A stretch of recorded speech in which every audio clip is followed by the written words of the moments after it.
विचार चंद्रोदय यामध्ये आपण प्रथम कला उपोद्घात हे पाहत होतो। यामध्ये आपल्याला पहिल्या कलेत उपोद्घात कशाला म्हणतात याचा विचार आपण केलेला आहे। त्या अनुषंगानं आपली कला पूर्ण होत असताना आपली बहुतेक 1-2 टिप्पणी राहिलेली आहे। त्यामध्ये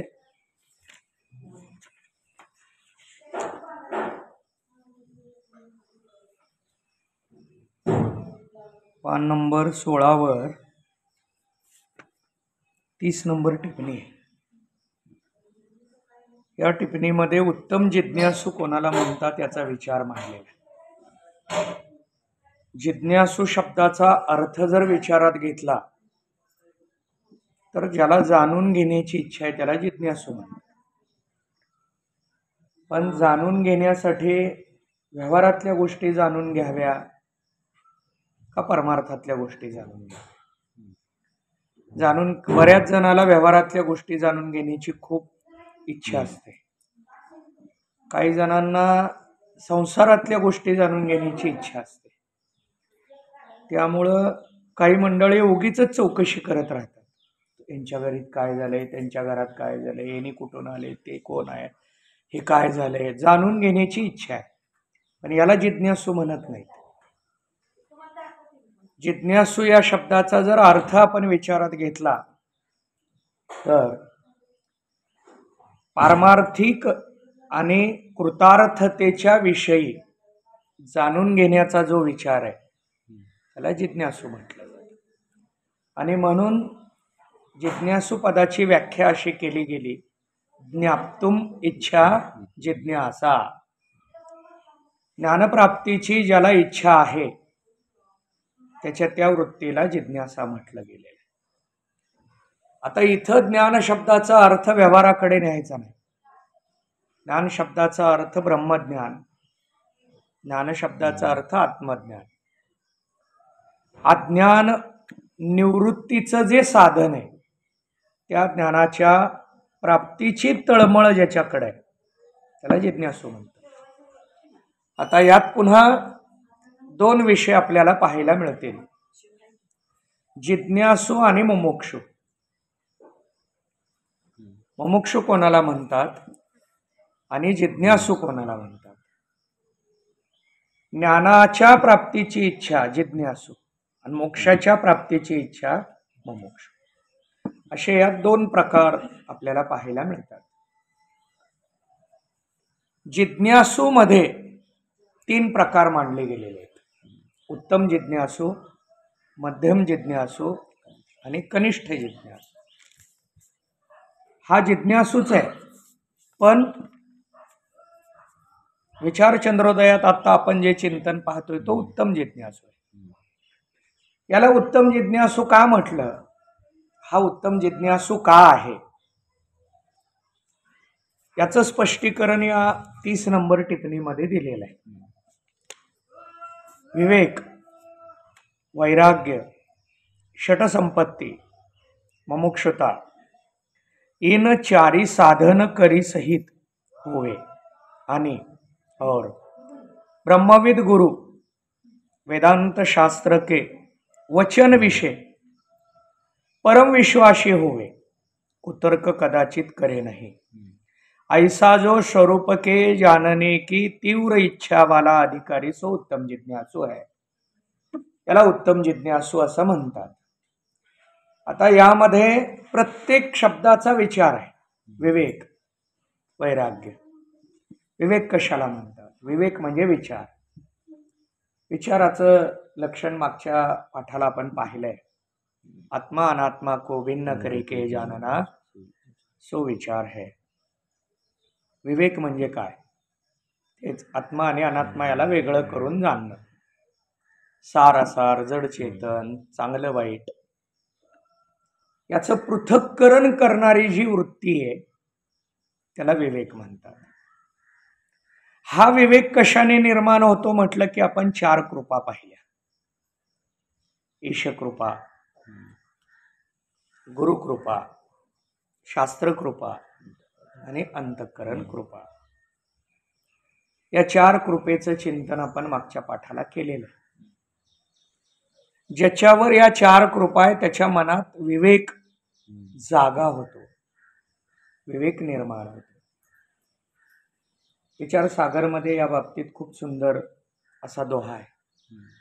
विवेक सब साधन को मूल. विवेक हे सगळ्या साधनाला मूल आहे, मूळ आहे, अधिष्ठान आहे, कारण आहे. इतर सर्व साधन विवेकावर अवलंबून आहे. म्हणजे पहिल्यांदा आपण विवेक प्राप्त केला पाहिजे. म्हणून आपल्याला तुकोबाराय सांगतात, क्षणोक्षणी हाची करावा विचार.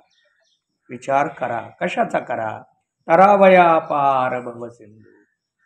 आसाराला बाजूला काढण्याचा. मग आसार काय आहे? नाशिवंत देह हे आसार आहे, जाणार सकळ. मग सार काय आहे? कुठं मिळतं? संत समागमे. सार मिळण्याचं स्थान संत समागम आहे, सत्संग आहे. म्हणून करावी तातडी, ते सार आहे. सारासाठी तातडी करा. हा विचार क्षणोक्षणी. विचार असेल तर पुढची साधन आहेत. विचाराने निर्माण झालेलं वैराग्य टिकतं. विचार नसताना जे वैराग्य प्राप्त झालं असं वाटतं त्याला वैताग म्हणतात. म्हणून व्यवहारात म्हणतात बघा, राग शांत झाला की माणूस घरी येतो. रागारागात त्यानं घर सोडलेलं असतं. रागारागामध्ये मोबाईल बंद केलेला असतो. सगळ्याला वाटतं आता हा काय करेल. लगे कुणीतरी म्हणतं काळजी करू नका, राग शांत झाला की तो माघारी येतो. कारण त्यानं आत्ता जे घर सोडलंय ती वैराग्य नव्हे, वैताग आहे. विचाराचं अधिष्ठान नाही त्याला. म्हणून रागामध्ये काही गोष्टी सोडतो आपण, तिथं विचार नसतो, म्हणून पुन्हा त्या येतात. विवेक सब साधन को मूल. विवेकाने वैराग्य, विवेक वैराग्याने षटसंपत्ती आणि मुमुक्षता, ही 4 साधन आहेत. त्याचा पुढं विस्तारानं विचार येणार आहे, म्हणून आता जास्त याच्यात वेळ खर्च करत नाही. पण या 4 साधनासहित आणखीन पुढं 2 महत्वाची साधनं सांगितली. ब्रह्मवित गुरु आणि वेदांत शास्त्र याच्यावर परम विश्वास. पाठीमागं पण हे चिंतन आलंय, पण तिथं फक्त विश्वास शब्द आहे. आता इथं परम शब्द वाढला. परम विश्वास म्हणजे अत्यंत विश्वास. फक्त विश्वास वेगळा आणि अत्यंत विश्वास वेगळा. गुरुवचनावर आणि शास्त्रावर परम विश्वास असावा 4 साधनासहित. आता यात एक शंका. समाधी षटसंपत्ती म्हणून एक साधन आहे. 6 आहेत त्यात. 6 कोणती कोणती आहेत? शम, दम, श्रद्धा, समाधान, उपरती आणि तितिक्षा. ही 6 आहेत. यात श्रद्धा कशाला म्हणतात? विश्वास. मग तिथं विश्वास शब्द असताना पुढं विश्वास का मांडला गेला? तर तिथं फक्त विश्वास आहे, इथं परम विश्वास. इथं काय आहे? परम विश्वास. तिथं फक्त विश्वास आहे. परम विश्वास म्हणजे त्या विश्वासाला पुढं काही दुसरा पर्यायच नाही इतका विश्वास. याच्यासाठी एक उदाहरण दिलं जातं. आता त्यात जास्त वेळ घालवत नाही, पण उदाहरण. एक राजा आपल्या प्रधानाला घेऊन गेलेला असतो. एका जंगलात जातो, झाडाखाली झोपलेला असतो. आणि झोपल्यानंतर तिथं राजा झोपी गेलेला आहे. आणि त्या झाडावर 2 पक्षी बोलत असतात आणि त्यांचं बोलणं प्रधान ऐकत. राजाच्या मानेचं मान गळा तिथलं रक्त जर इथल्या तलावात शिंपडलं तर याचा दुष्काळ कायमचा नष्ट होतो. हे ऐकतो प्रधान.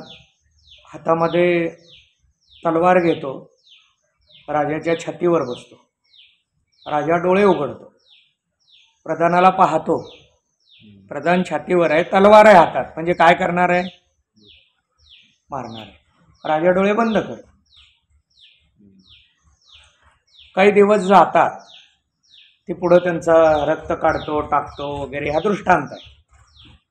काही दिवस गेल्यानंतर प्रधान राजाला विचारतो की हे सगळं तुम्ही पाहिलेलं असताना तुम्ही मला कसं काय विरोध केला नाही, विचारलं नाही? त्यावेळेला राजा सांगतो, माझा तुझ्यावर विश्वास आहे. किती विश्वास आहे? परमविश्वास. परमविश्वास आहे म्हणून तू मारलं तरी प्रजेसाठी मारशील, म्हणून मी डोळे बंद केले.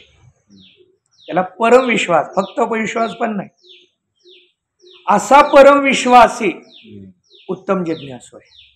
एवढ्यावर थांबलं नाहीये. आणखीन एक लक्षण महत्वाचं आहे, कुतर्क कदाचित करे नाही. कुतर्क कसलाच असू नये, म्हणजे शंकाच असू नये. कुतर्क म्हणजे विपरीत शंका,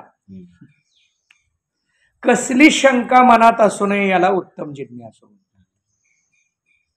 उत्तम जिज्ञासूचं एक सुंदर लक्षण आपल्या समोर मांडलेलं आहे. पाठीमागं आपण त्या अनुषंगाच्या ज्या टिप्पण्या होत्या त्यातलं एक लक्षण होतं तत्वमसी महावाक्याचं श्रवण, आणि त्या श्रवणाच्या वाक्यावर परमविश्वास. आता ती टिप्पणी वाचण्यापेक्षा आपण डायरेक्ट त्याचा आशय बघू. तत्वमसी हे महावाक्य आहे. तत्वमसी हे महावाक्य, आणि या महावाक्यामध्ये बोध आहे. एकूण 4 महावाक्य. 4 महावाक्यातली 3 महावाक्य साधकाला स्वतःला चिंतन करायचे, चिंतनासाठी, आणि 1 महावाक्य गुरुनी शिष्याला, साधकाला सांगायचं आहे. ते महावाक्य एकच आहे, ते म्हणजे तत्वमसी. सामवेदातलं हे महावाक्य आहे. सामवेद, छांदोग्य उपनिषद यातलं हे महावाक्य, आणि या महावाक्यात 3 पद आहेत. तत्वमसी, तत्वम असी. तत् म्हणजे ते, त्वम म्हणजे तू, असी म्हणजे आहे, ते तू आहे. एवढा बोध केला साधक कृतार्थ होतो. बोध हा किती अक्षरात, किती शब्दात केला याच्यापेक्षा परिणाम कसा काय झाला याच्यावर त्या बोधाचा विचार आपल्याला पाहावा लागतो. उत्तम जिज्ञासूला एका अक्षराचा बोध उपयोगाचा आहे, एकच अक्षर. म्हणून ब्रह्मदेवाच्या कडे 3 जण गेले, ते चरित्र मांडलं जातं. देव, दानव आणि मानव, 3 जण गेले ब्रह्मदेवाकडे. देव गेले. आता हे देव शब्दाचा अर्थ स्वर्गातले देव.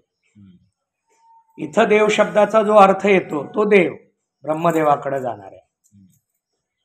देव, दानव आणि मानव 3 गेले आणि ब्रह्मदेवाला म्हणू लागले, आम्हाला उपदेश करा, बोध करा.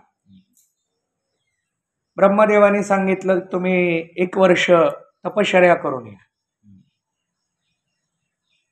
कारण ब्रह्मदेवाने उपदेश केला त्यांना फक्त द या एका अक्षरात, द. पण या 3घांना कळलंच नाही द म्हणजे काय. द कुठं हे असतं का, वाक्य असतं का, कळलंच नाही. त्यांनी सांगितलं 1 वर्ष तपश्चर्या करून या. पुन्हा आले तपश्चर्या करून. ब्रह्मदेवाने एकच अक्षर उच्चारलं, द. 1 वर्षानंतर सुद्धा पुन्हा त्यांना विचारलं की आता तुम्हाला यातून काय बोध झाला.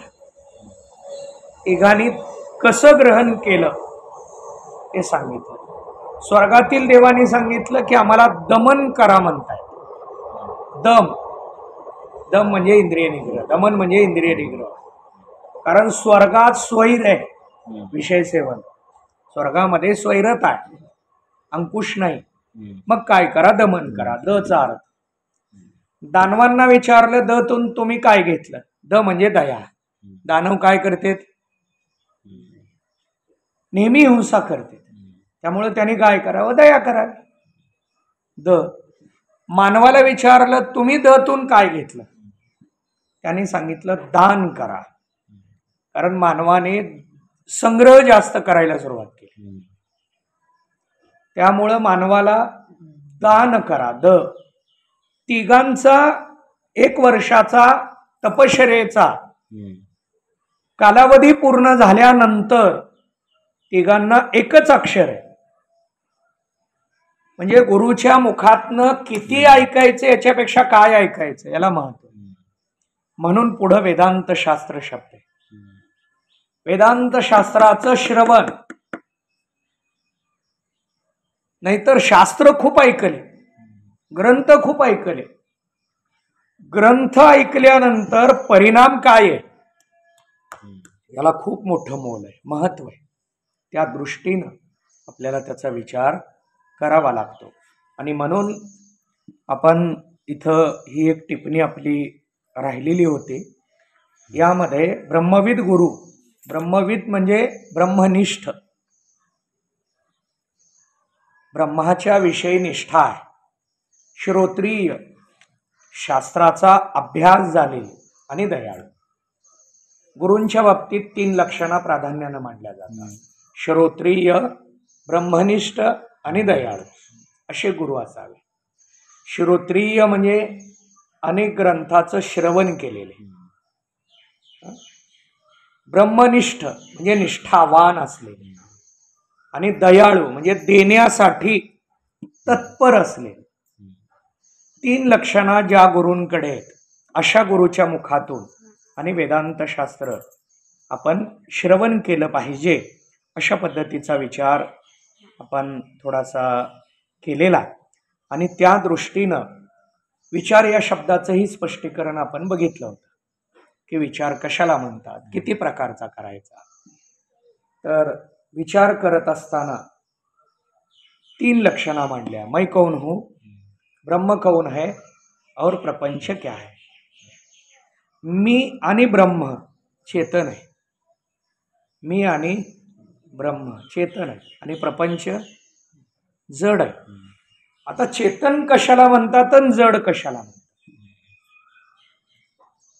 चेतन शब्दाची इथली व्याख्या स्वतः सहित इतर सर्वांना जाणतो, इतर कुणीच त्याला जाणू शकत नाही, याला चेतन म्हणतात. स्वतः सहित सर्वांना अन्वय, इतर कुणीच जाणू शकत नाहीत व्यतिरेक, याला चेतन म्हणतात. आता याचे श्लोक मी मागे सांगितले. यच्चंद्रमसी यच्चा अग्नौ तत्तेजो, हा सगळ्याला प्रकाशित करतो, हा सगळ्याला न तद्भास येते, ते कुणीच याला प्रकाशित करू शकत नाही. याला चेतन म्हणायचं. जड कोणाला म्हणायचं.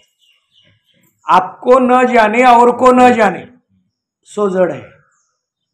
जो स्वतःलाही जाणत नाही आणि इतरांनाही जाणत नाही त्याला काय म्हणतात, जड म्हणतात. मग जड हे फक्त पदार्थ आहेत का माणसं सुद्धा आहेत.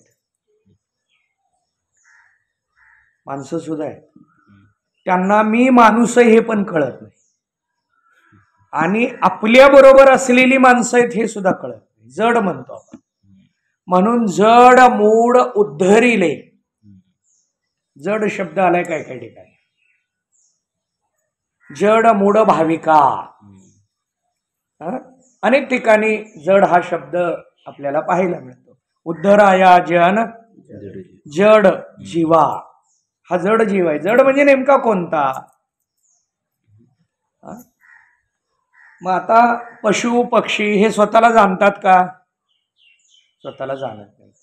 मग ते दुसऱ्याला जाणतात का, त्यांना त्याचं त्या अधिकाराचं ज्ञान आहे का, नाही. मग त्यांना जड म्हणायचं का. इथं जड शब्द त्यांचा वाचक आहे का, नाही. मनुष्य देहात येऊन पशुवत आहे, त्याला जड म्हटलंय इथं. म्हणजे अभंगातला जड सांगायलो बरं का. चंद्रोदयातला जड थोडा वेगळा आहे. चंद्रोदयामध्ये फक्त प्रपंच जड म्हटलंय, प्रपंचाला उपाधीला जड म्हटलंय. आणि जड चेतनाला वेगळं करणं याला विचार म्हणायचं. जड आणि चेतन वेगळं केलं की मग जड कळणार आहे, प्रपंच कळणार आहे. आणि म्हणून त्या प्रपंचाच्या बाबतीतला विचार द्वितीय कलेमध्ये आलेला आहे. दुसरी कला. अथ द्वितीय कला प्रारंभ. द्वितीय कला इथं प्रारंभ होतीये.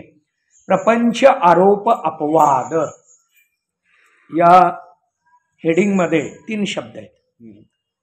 पहिला शब्द आहे प्रपंच, दुसरा आरोप आणि तिसरा अपवाद. आरोप म्हणजे नसलेलं, आपण म्हणतो त्यानं जाणीवपूर्वक आरोप केला. जे आपल्या ठिकाणी नाही ते वर्णन करणं याला काय म्हणायचं? आरोप. आणि हा आरोप नाही हे सिद्ध करण्याची प्रक्रिया म्हणजे अपवाद. व्यवहारात अपवाद शब्द वेगळा आहे.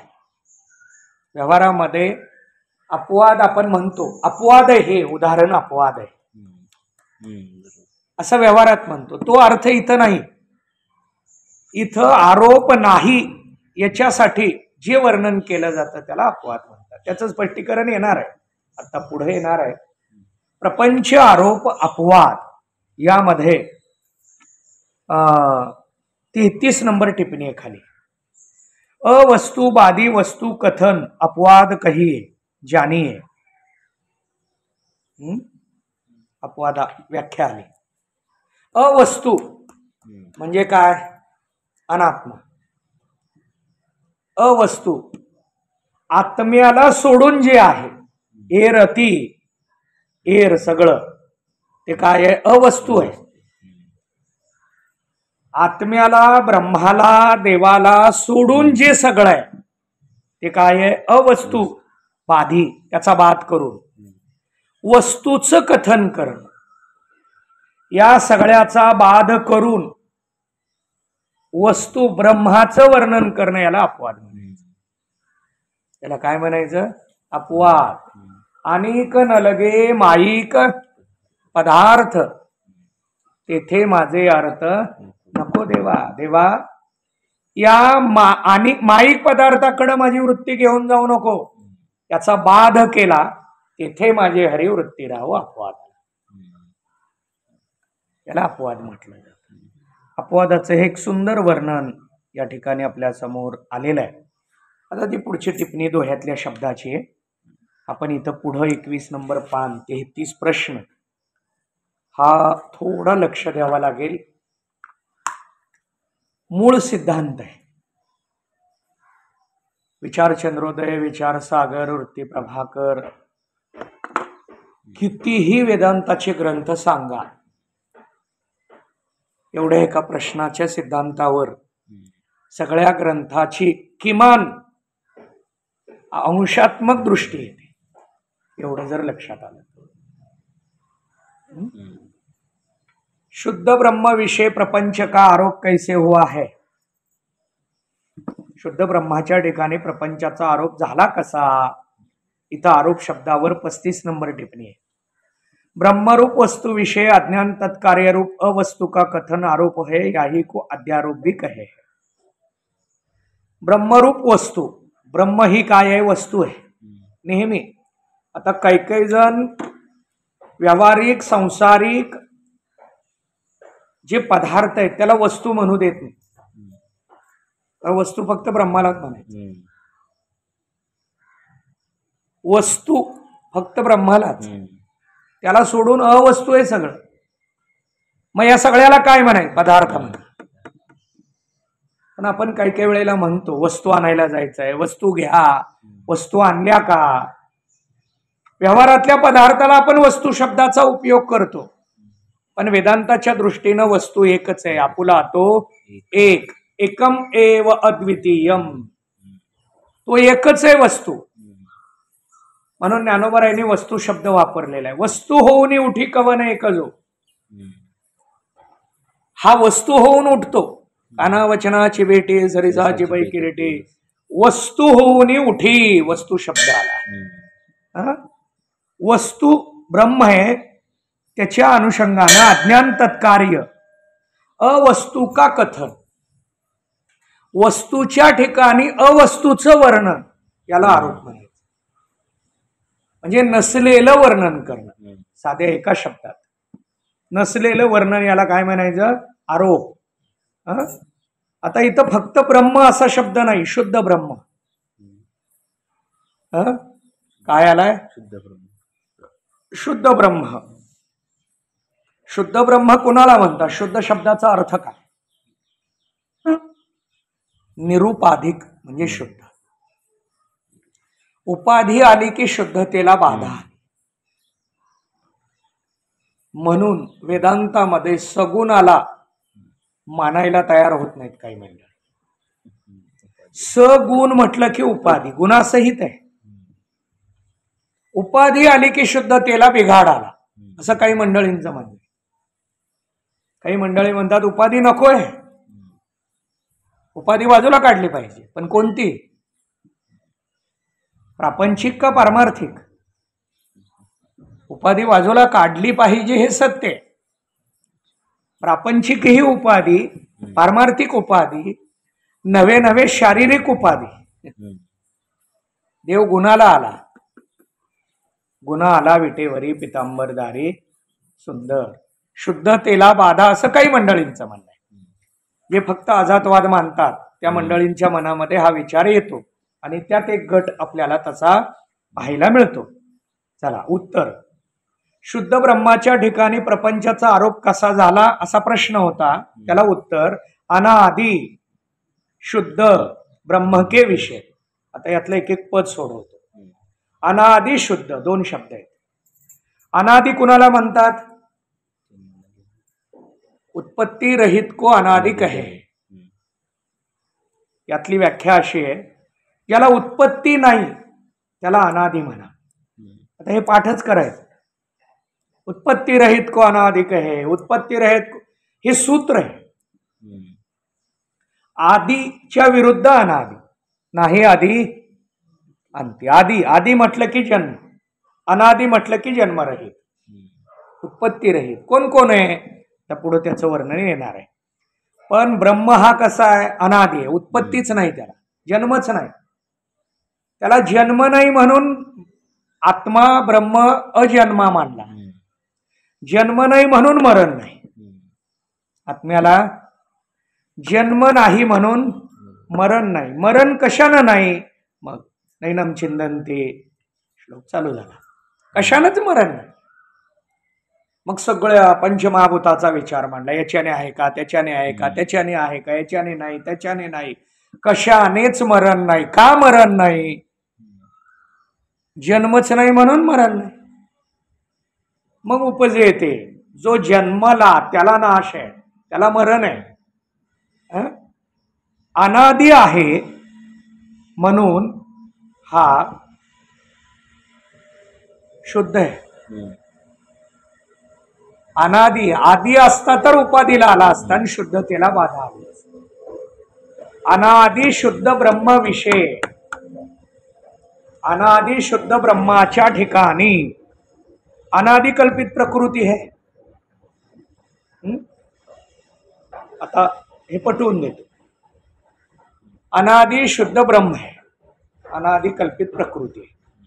ही प्रकृती आहे आणि हा ब्रह्म आहे. आता रूपक मांडलं.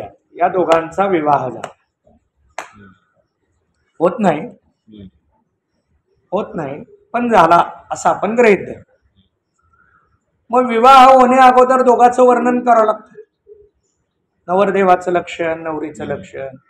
सुपारी फोडताना सांगतात मुलगा कोणाचा आहे, कसं कसं जमलेलं आहे. आता इथं सांगायला लागले इथला नवरदेव कोण आहे? ब्रह्म आहे. तो कसा आहे? शुद्ध आहे. फक्त शुद्ध आहे का? नाही, अनादि आहे.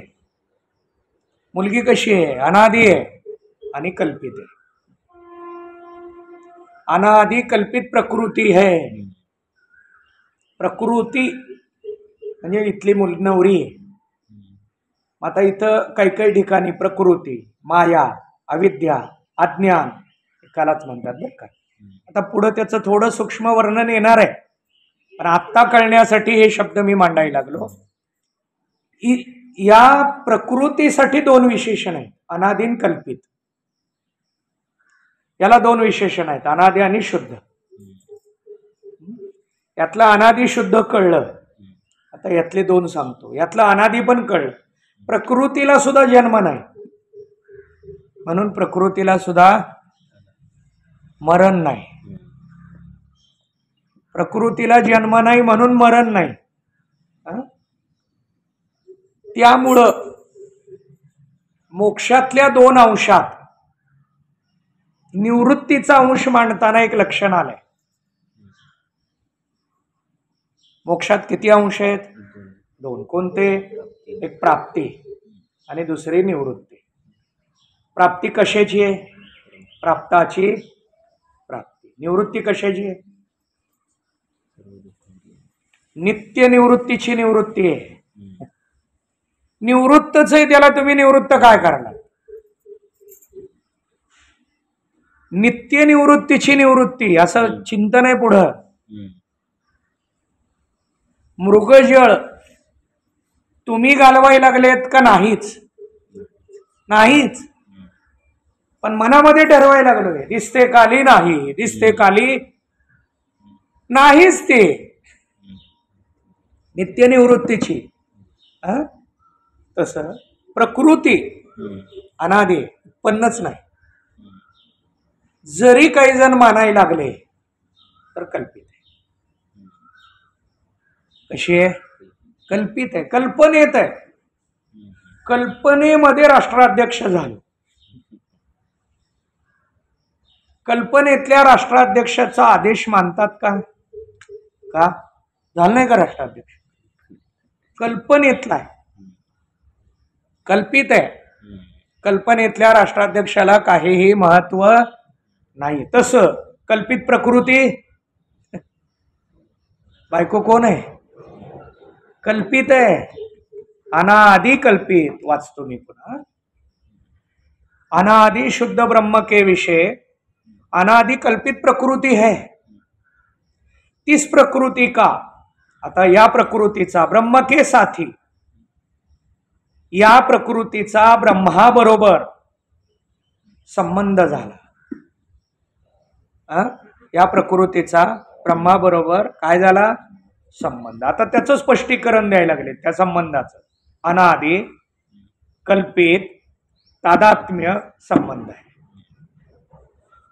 आता ब्रह्माला किती विशेषणं बघितली आपण?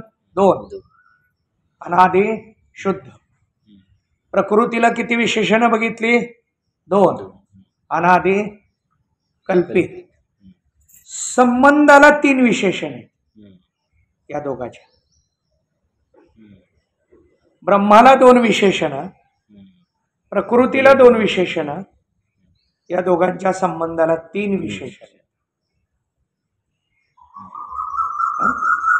ती 3 विशेषणं सांगितली. अनादि 1, कल्पित 2, तादात्म्य 3. अनादि शब्द कळलेला आहे. उत्पत्ती रहित को अनादि कहे. संबंधाला सुद्धा अनादि. कल्पित आहे. कल्पनेतला संबंध आहे.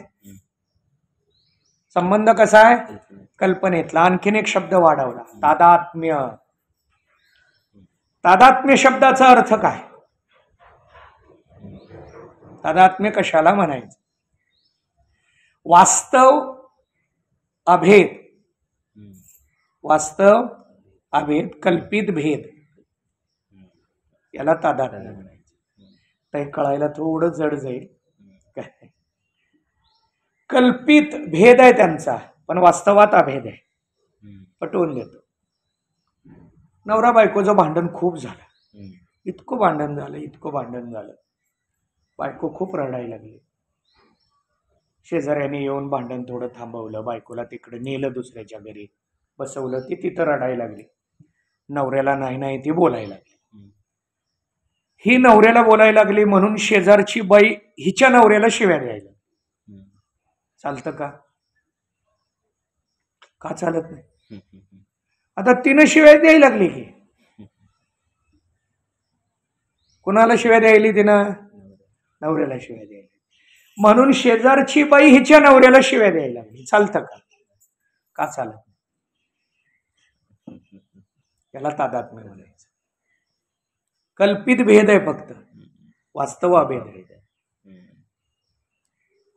यांचा भेद दिसतंय. भांडायला लागले दोघं. भांडण नाही, रडारडी आहे, शिव्या आहे.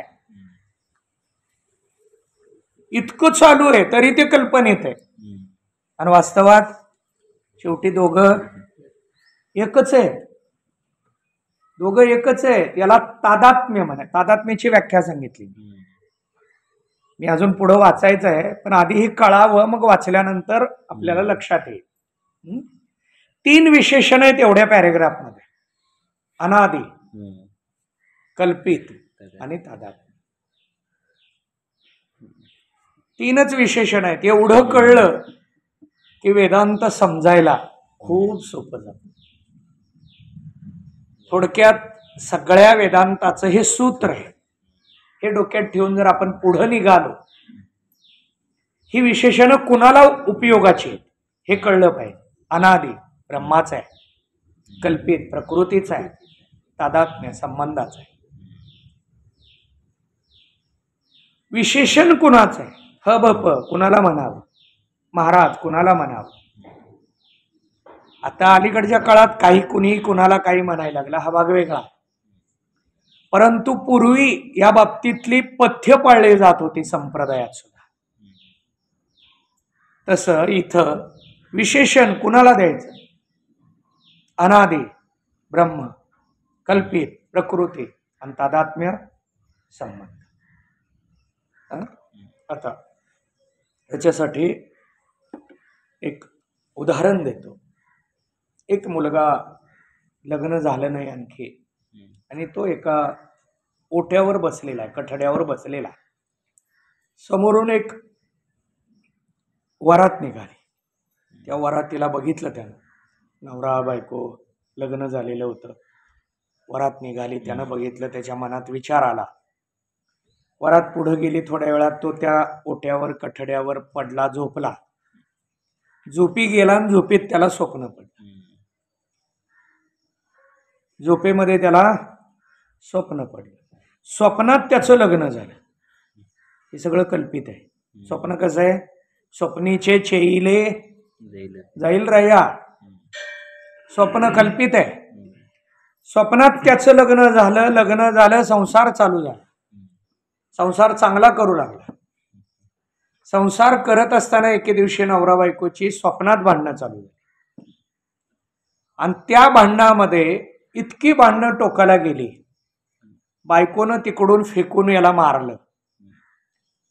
आपल्याला लागू नये म्हणून हा थोडं स्वतःला ती चुकवण्याचा प्रयत्न करू लागला ना, हा ओट्यावरनं खाली पडला. लागले, जखम झाली. डॉक्टरकडे गेला. डॉक्टरनी बँडेज केलं. त्याच्या मित्रांनी बँडेज बघितल्यावर विचारलं, काय झालं रे? पडलो. कसा काय पडला? बायकोनं मारलं. मारलंय का? बायकोनं मारलंय का? बायको कुठं आहे? कल्पित आहे. बायको कुठं आहे? कल्पित आहे. हा कसा आहे? अनादि आहे, शुद्ध आहे, उपाधीच नाही. पण अज्ञानाने झोप, झोपेनं स्वप्न, स्वप्नातलं तादात्म्य आणि तादात्म्याने दुःख, असा हा शृंखलेचा विचार आपल्याला करावा लागतो. आणि त्या दृष्टीनं आपला इथं प्रपंच, आरोप, अपवाद सांगितलेला आहे. आता इथं पुढं तादात्म्याची व्याख्या आहे. कल्पित भेद सहित वास्तव अभेदरूप संबंध आहे. या संबंधाची व्याख्या दिली. कल्पित भेद आणि वास्तव अभेद. आता हेच मी भक्तिशास्त्राच्या दृष्टीनं पटवून देतो. नामदेव महाराज पांडुरंगाबरोबर संवाद करताना म्हणतात, तुम्ही आम्ही पांडुरंगा भिन्न ऐसे काय सांगा. देवा तुम्ही मी काय आहे? एकच आहे. भिन्न ऐसे काय सांगा? वेगळं आहे का? वास्तवात अभेद आहे. पण तुम्ही आम्ही हे 2 शब्द काय? भेद आहे. तुम्ही आम्ही भेद आहे, पण हा भेद कल्पित आहे. देवभक्ताचा भेद खरा आहे का कल्पित आहे?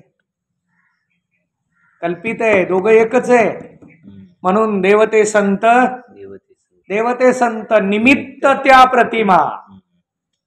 या प्रतिमा कशा आहेत? निमित्त आहेत. संत आणि देव वेगळे कुठे आहेत?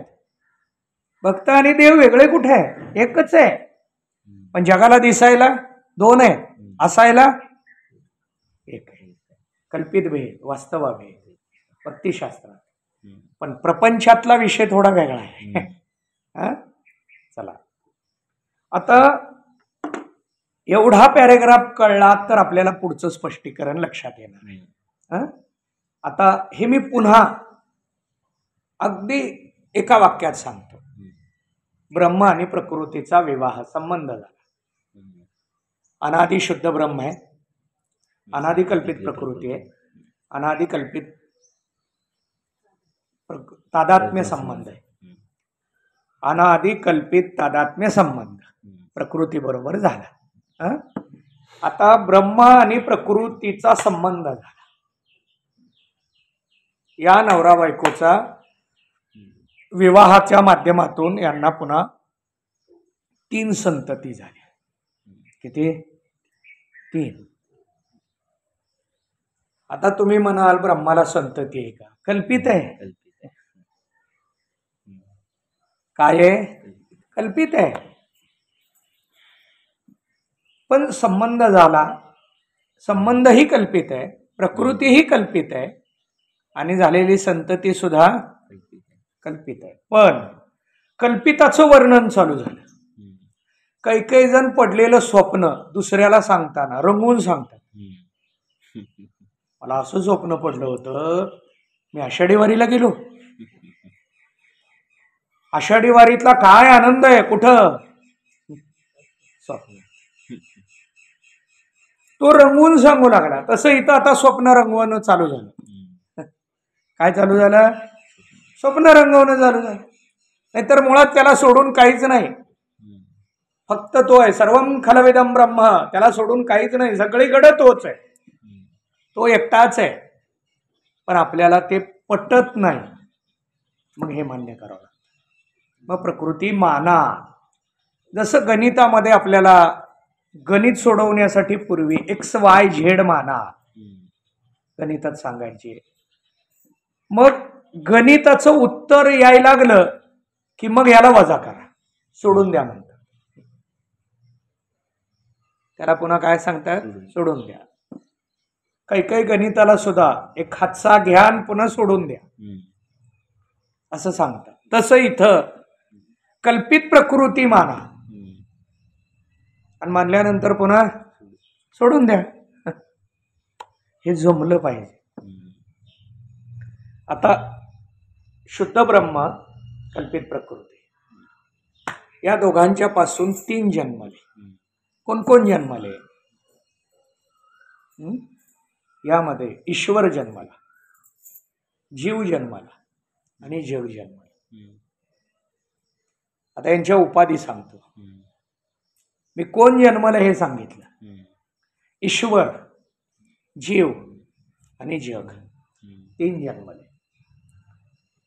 या दृष्टीनं जर विचार केला तर ईश्वर सुद्धा कसा आहे? कल्पित. ब्रह्म कल्पित नाही, ईश्वर कल्पित आहे. ईश्वर कल्पित आहे म्हणून ब्रह्मादिक पदे दुःखाची. ईश्वर कसा आहे? कल्पित आहे म्हणून सत्यलोकाचं पद दुःखकारक सांगितलं. आ ब्रह्मबोनान लोका पुनरावर्तीन अर्जुन. ईश्वर, नाथ महाराज तेच सांगतात. जीव शिव दोन्ही हरिरूपी तरंग. हरी ब्रह्म हा समुद्र आहे, तरंग म्हणजे लाटा. जीव आणि शिव या ब्रह्माच्या ठिकाणी असलेल्या लाटा आहेत, तरंग आहे. जीव ही लहान लाट आहे आणि शिव ही मोठी लाट आहे. इथला शिव शब्दाचा अर्थ ईश्वर. ईश्वर ही मोठी लाट आहे, तरंग, मोठा तरंग, आणि जीव लहान तरंग आहे. पण हे दोन्ही सुद्धा काय आहेत? तरंग आहे. मग समुद्राच्या ठिकाणी तरंगाला महत्व आहे का समुद्राला महत्व?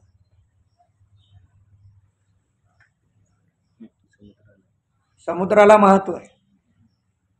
तरंग कायमचा आहे का काही काळापुरता आहे?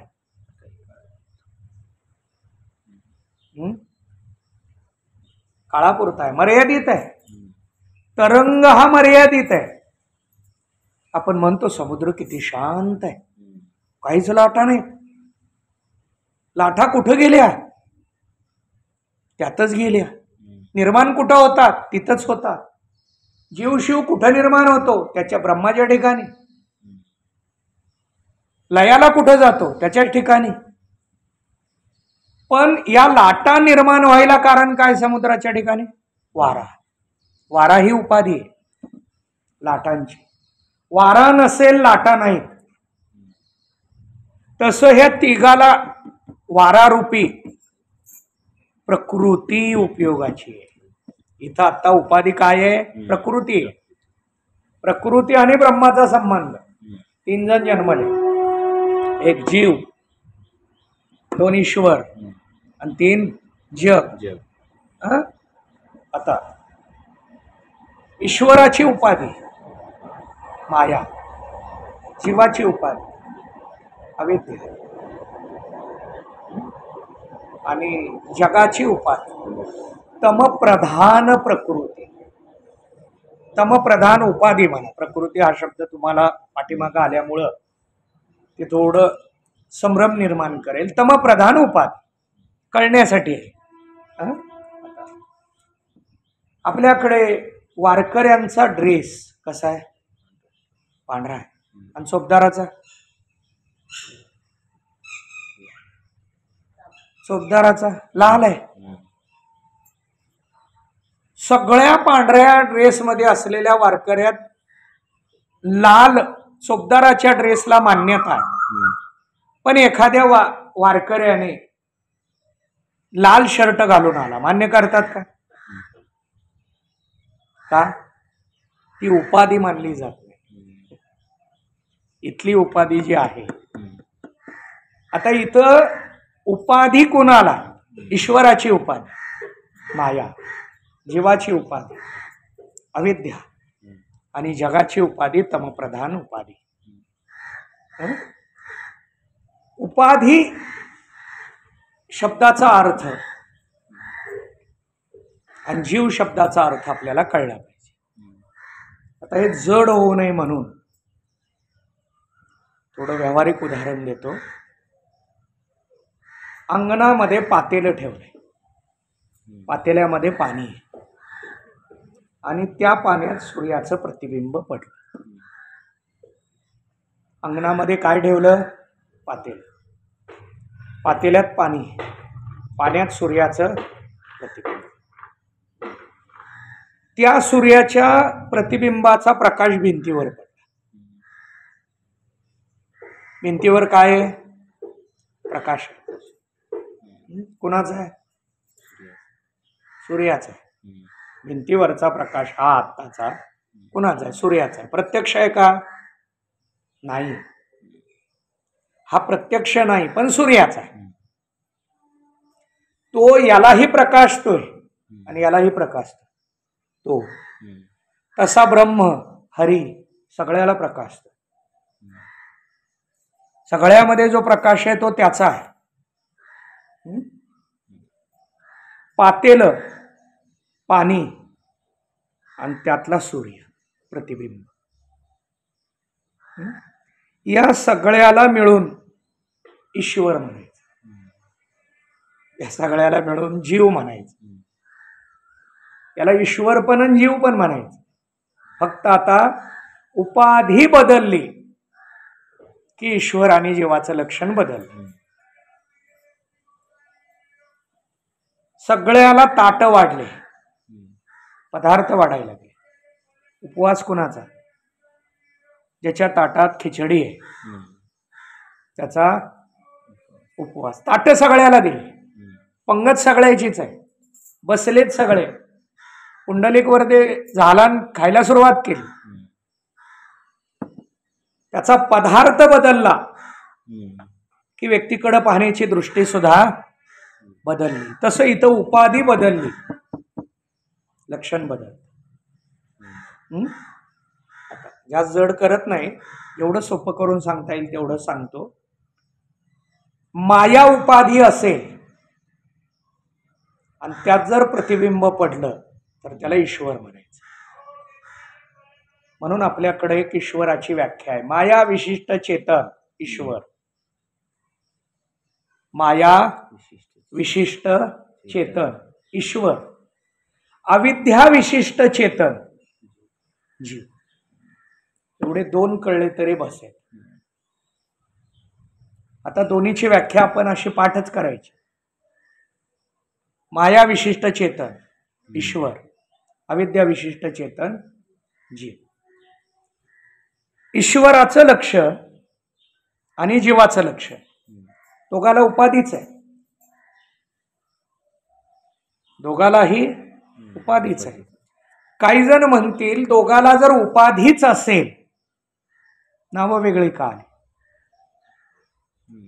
दोघाला उपाधीच आहे, दोन्हीमध्ये प्रतिबिंबच आहे. सूर्याचं पडलेलं काय आहे? प्रतिबिंबच आहे. मग त्याचं प्रतिबिंब आहे, उपाधी आहे, मग नावं एक असावी. उपाधी भिन्नता आहे. म्हणून मगाशी मी उपवासाचं उदाहरण दिलं.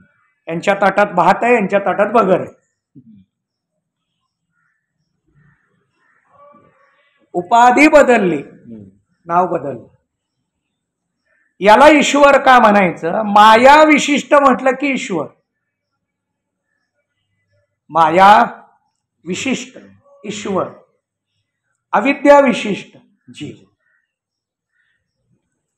जीवाच्या व्याख्येत अविद्येला आणलं पाहिजे आणि ईश्वराच्या व्याख्येत मायेला आणलं पाहिजे. जग म्हटलं की तमप्रधान. जग म्हटलं की तमप्रधान प्रकृती. आता इथं वर अनादि शब्दावर टिप्पणी आहे 36 नंबर. उत्पत्ती रहित वस्तू, ज्याला उत्पत्ती नाही त्याला अनादि म्हणतात. स्वरूप से अनादि है. ऐसे किती जण आहेत असे? अनादि किती जण आहेत? त्याचे नावं दिली. शुद्ध ब्रह्म 1, प्रकृती 2, या दोघांचा संबंध, तिनका संबंध 3, ईश्वर 4, जीव 5, या दोघांचा जीव ईश्वराचा भेद, तिनका भेद 6 अनादि है.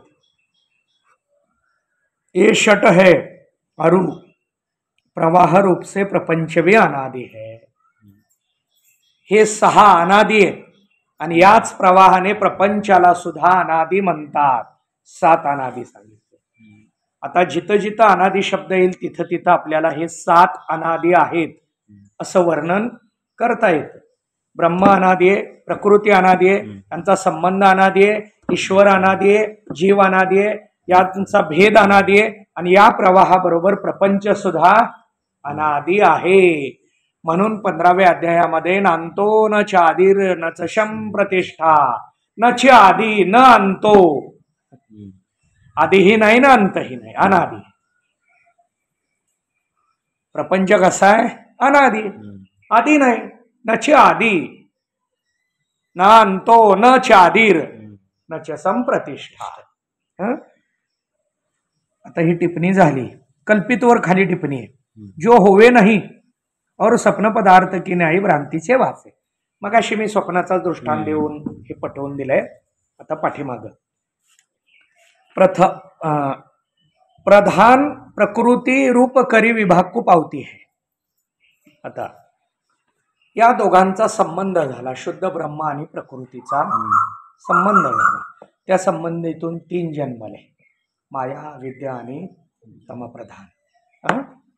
यामध्ये माया कशाला म्हणतात? मायेची व्याख्या चालू झाली. आकडा 1. जो शुद्ध सत्वगुण युक्त सो माया है. शुद्ध सत्वगुणाने युक्त आहे तिला काय म्हणतात? माया. जो मलिन सत्वगुण है सो अविद्या है.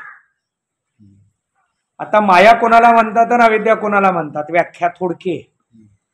गुण किती आहेत एकूण? 3 आहे. सत्वगुण, रजोगुण, तमोगुण. 3 गुणामध्ये सत्वगुणात 2 भाग केले. शुद्ध सत्वगुण, मलिन सत्वगुण. सत्वगुणात 2 भाग. शुद्ध सत्वगुण, मलिन सत्वगुण. मलिन सत्वगुण. शुद्ध सत्वगुणाला माया म्हणायचं आणि मलिन सत्वगुणाला अविद्या. एकाच सत्वगुणाची ही दोन नावे आहेत, पण एकाला माया आणि एकाला अविद्या.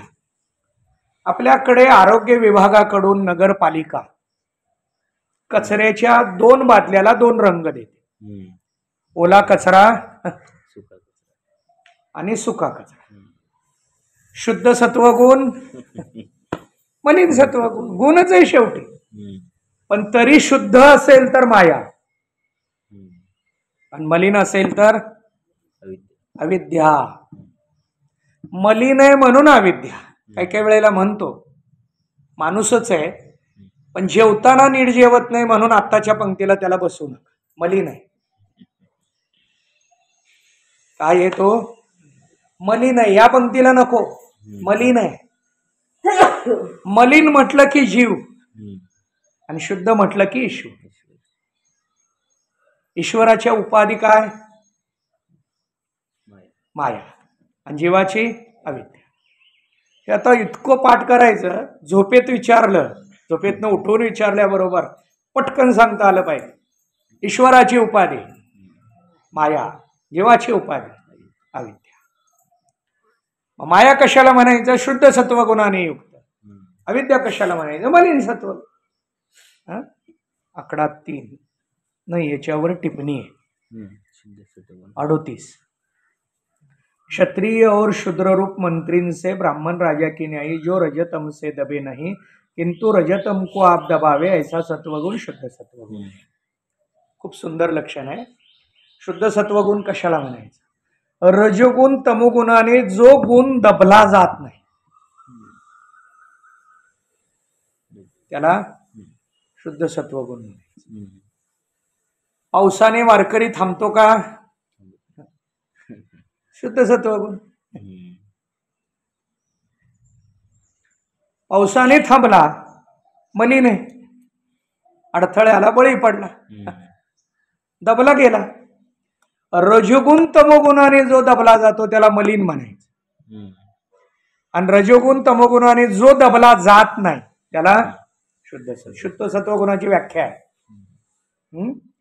शुद्ध सत्वगुण कशाला म्हणतात आणि मलिन सत्वगुण कशाला म्हणतात,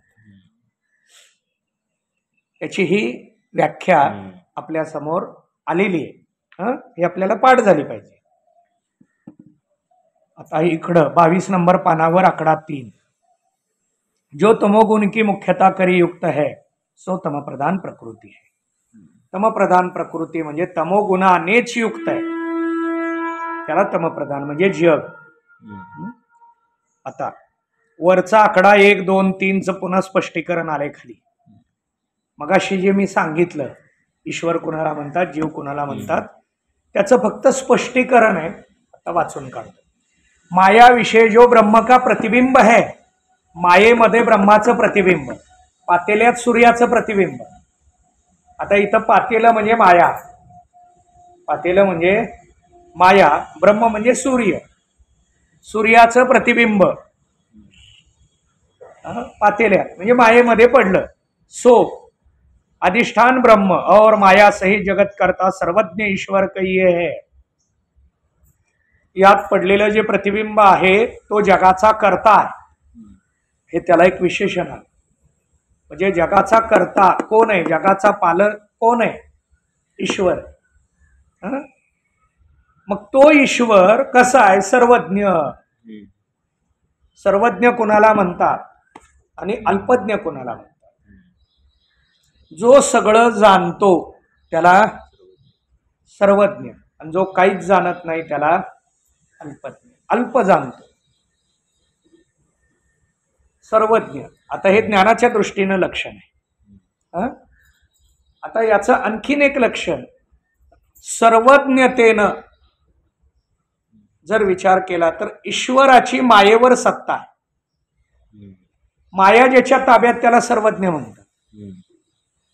म्हणून संतांना सुद्धा सर्वज्ञ म्हणतात का? माया ताब्यात आहे. संतांच्या ताब्यात माया आहे म्हणून ते सर्वज्ञ आहे. सर्वज्ञतेचं आणखी लक्षण पुढं आहे.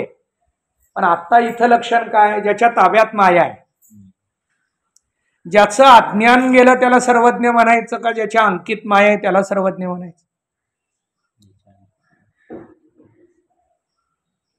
ज्याचं अज्ञान गेलं त्याला ज्ञानी म्हणतात. ज्याचं अज्ञान गेलं तो ज्ञानी आहे. पण ज्याच्या अंकित माया आहे, मग अज्ञान गेल्यावर माया अंकित राहत नाही का, अशी पुन्हा काही जण शंका मांडतील. याचा सूक्ष्म विचार वाढत जातो. चला 40 नंबर टिप्पणी. यहाँ माया शब्द करी माया और तम प्रधान प्रकृति इन दोनों ईश्वर की उपाधीन का ग्रहण है. या सगळ्या ईश्वराच्या काय आहेत, उपाधी आहेत. आकडा 1.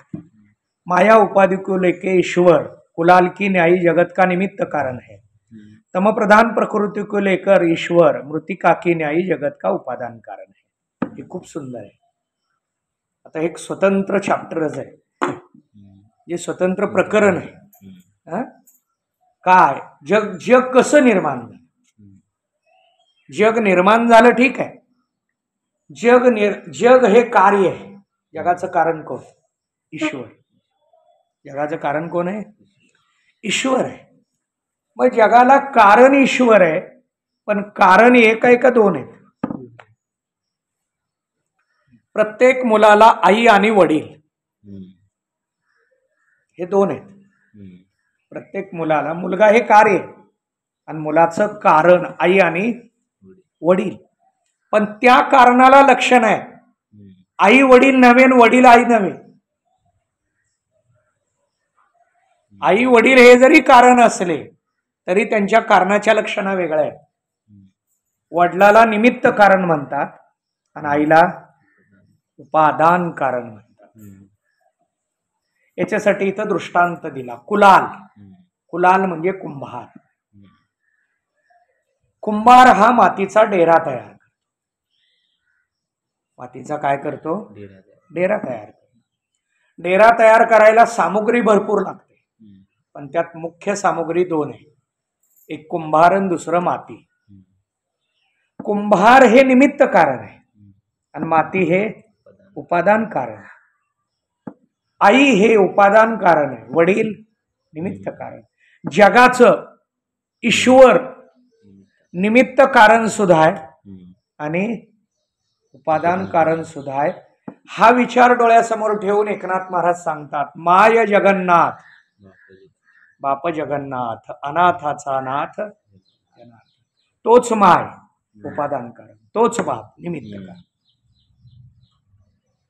आता वेदांतामध्ये आणखीन याचा विचार बघायला लागलो की निमित्त कारण ईश्वर, उपादान कारण माया, असा एक प्रवाह आहे आणि त्या दृष्टीनं ही चिंतन मांडलं जातं. पण आता आपल्याला फक्त कारण विचारात घ्यायचंय. कुठलंही कार्य उत्पन्न व्हायचं म्हटलं की कारण लागतं. त्याला काय असावं लागतं, कारण. स्वयंपाक करायचं कारण लागतं, झाड लावायचं आहे कारण लागतं, झाड निर्माण व्हायला सुद्धा कारण लागतं. प्रत्येक गोष्टीला कारण आहे. तसं इथं जगाचं कारण सांगितलं या टिप्पणीमध्ये, निमित्त कारण आणि उपादान कारण. एखादा अलंकार, दागिना तयार केला, दागिना तयार केला, त्यात दोन कारण आहेत. सोनार हे निमित्त कारण आहे आणि सोनं उपादान कारण आहे. चला पुढं सर्वज्ञता झाली. अविद्या विषय जो ब्रह्म का प्रतिबिंब है सो अधिष्ठान कूटस्थ और अविद्या सहित भोगता अल्पज्ञ जीव कहिए. जीव हा काय आहे, भोगता आहे, भोगणार आहे. ईश्वर करता आहे, तो करताय हा भोगताय. त्याच्यात फरक काय,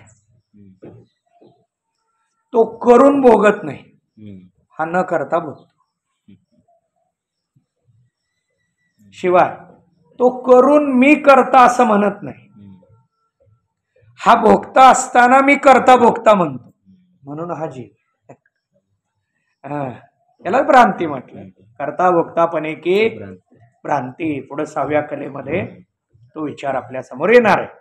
हा भोगता आहे जीव आणि अल्पज्ञ, अल्पज्ञ जीव कहिये. आता आकडा 1 आणि 2 म्हटलं पुन्हा थोडं सांगतो.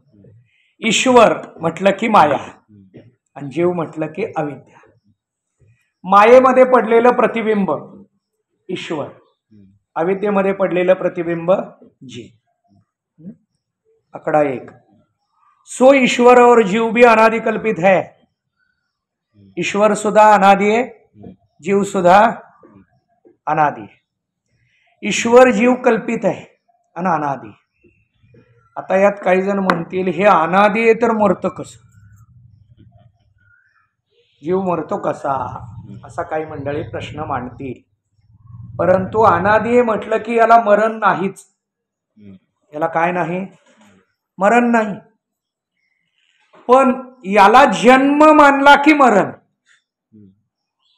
म्हणून ज्ञानोबरायांनी 15व्या अध्यायात एक सुंदर व्याख्या केली. उपजणे आणि निमणे जे का साचची मानणे. उपजणे निमणे याला संसार म्हणत नाहीत ज्ञानोबा, खरं मानणाऱ्याला म्हणतात. जन्म मरण खरं मानतो, खरं नाही कल्पित आहे. काय आहे, कल्पित आहे. साचची मानणे, खरं मानला तो जीव लोकुमी म्हणे संसार म्हणा. त्याला संसारी म्हणा, त्याला जीव म्हणा. हा जीव कशामुळे, कल्पिताला खरं मानतो. म्हणून आम्ही कोण काही बी बोललं गैरसमज झाला, खरं मानतो आम्ही. जो कल्पिताच्या पलीकडे गेला साचची सत्य स्वीकारतो.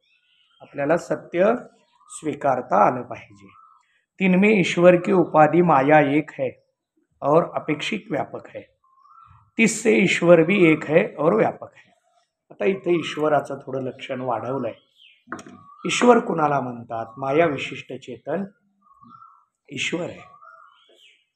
पण माया एक आहे का अनेक आहे,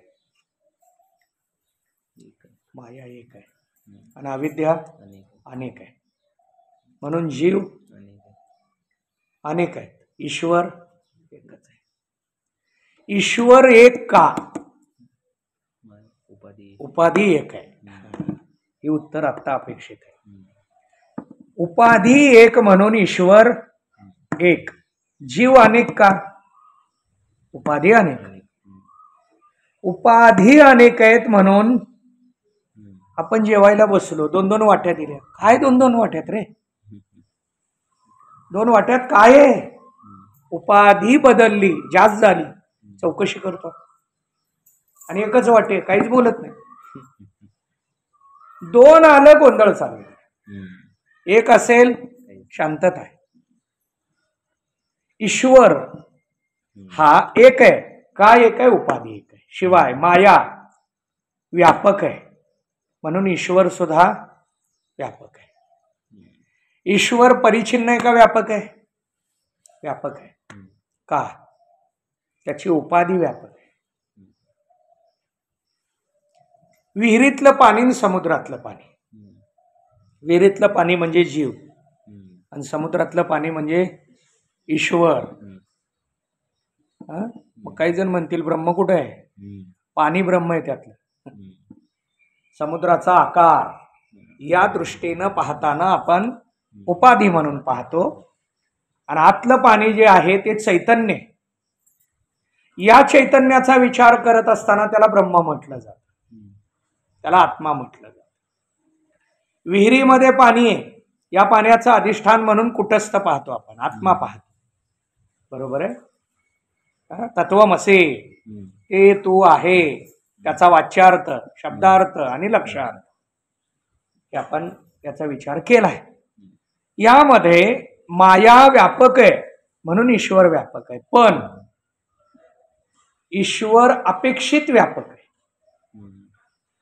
ब्रह्म निरपेक्ष व्यापक आहे. ब्रह्म हा निरपेक्ष व्यापक आहे आणि ईश्वर अपेक्षित व्यापक आहे. एका गृहस्थाला 3 मुलं आहेत. एका गृहस्थाला 3 मुलं आहेत.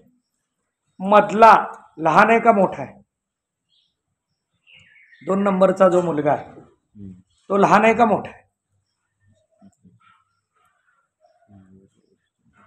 थोरल्याच्या दृष्टीनं लहान आहे, आणि 3 नंबरच्या दृष्टीनं मोठा आहे. ईश्वर ब्रह्माच्या दृष्टीनं लहान आहे, पण जीवाच्या दृष्टीनं व्यापक. याला अपेक्षित व्यापक म्हणायचं. अपेक्षित व्यापक, आणि तो निरपेक्षित व्यापक आहे. कसलेच त्याच्यासाठी अपेक्षा नाही, निरपेक्ष आहे. व्यापक आहे तो, निरपेक्षित व्यापक आहे. हा अपेक्षित व्यापक आहे, आणि जीव परिच्छिन्नच आहे. 3 सांगितले, ब्रह्म, ईश्वर आणि जीव.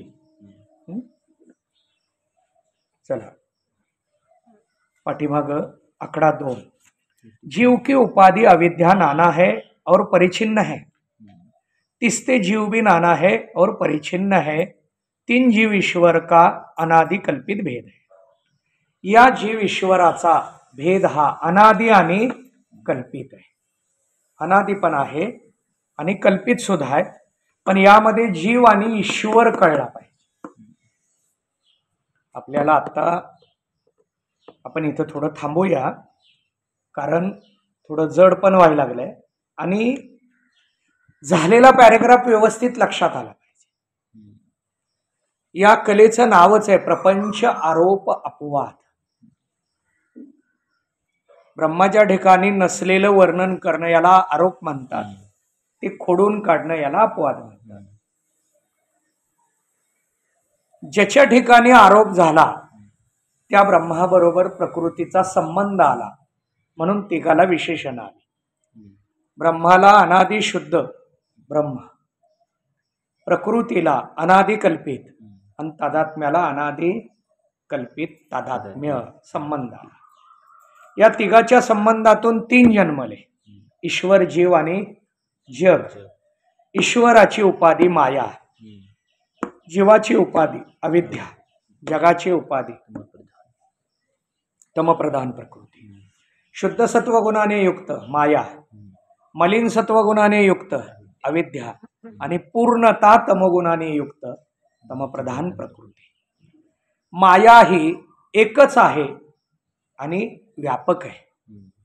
माया एक आहे म्हणून ईश्वर एक आहे आणि व्यापक आहे, पण माया अपेक्षित व्यापक आहे. जीव अनेक आहे कारण अविद्या अनेक आहे म्हणून जीव अनेक आहे. जीव आणि ईश्वर यांच्यात भेद आहे कारण त्याची उपाधी माया आहे, याची उपाधी अविद्या आहे म्हणून भेद आहे. पण भेद असला तरी अनादि कल्पित भेद आहे. आतापर्यंतची सगळी कला त्याचं मी सिंहावलोकन केलं आणि यातला प्रत्येक शब्द पाठ करून समजून घेण्यासारखा आहे, तरच आपल्याला पुढचं चिंतन पाहता येणार आहे. म्हणून आज आपण इथंच थांबूया. पुंडलिक वरदारी विठ्ठल श्री ज्ञानदेव तुकाराम.